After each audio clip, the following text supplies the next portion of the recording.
through this whole experience for me that year, community, that is a fancy way of saying my friends and my family, were really a salvation for me.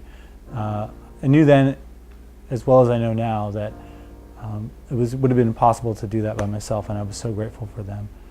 At the same time, I was such a raw nerve and such a deep well of neediness and fear and insecurity that I had completely unreasonable expectations of my friends. And I feel bad to this day for the expectations I had on them. It was a reflection of my own woundedness more than it was anything to do with them. And I think what I needed to do, and maybe what I was helped to do as I wrote and I reflected a lot of reflecting on my feelings about them, was I needed to sort of forgive them for the times that they would say the wrong thing and offend me or hurt my feelings, and keep working to see the good intentions that they had, the best of intentions that they had.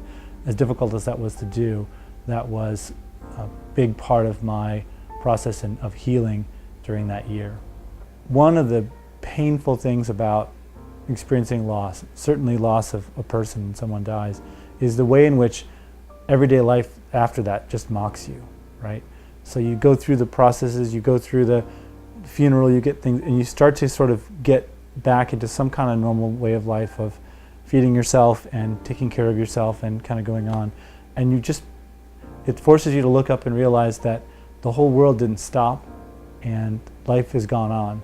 And you don't want that to be the case. You'd like everything to stop and everyone else to recognize that there's a huge gap left in the world that shouldn't be there. One of the painful blessings for me was that my son Will, who died, has a twin, our daughter Ella.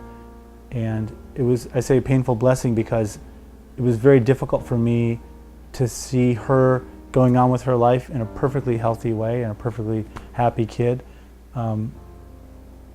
which reminded me of the loss of Will. But it was such a blessing too because, as I said, a painful blessing because seeing her going on with her life forced me to try to keep moving forward. If I hadn't had her in my life that year, it would have been much easier for me to just sort of slip into myself or to become, even more focused on my losses instead of aware of and celebrating the good things in my life too. So difficult as it is to go through grief while you've got a little kid happily, making your way into life, I was really grateful for that reminder that though we never replace the losses that we have, though those things don't go away, there are other things in our life that bring us joy, and that we need to recognize those things, even if we can't always feel like celebrating them at the time.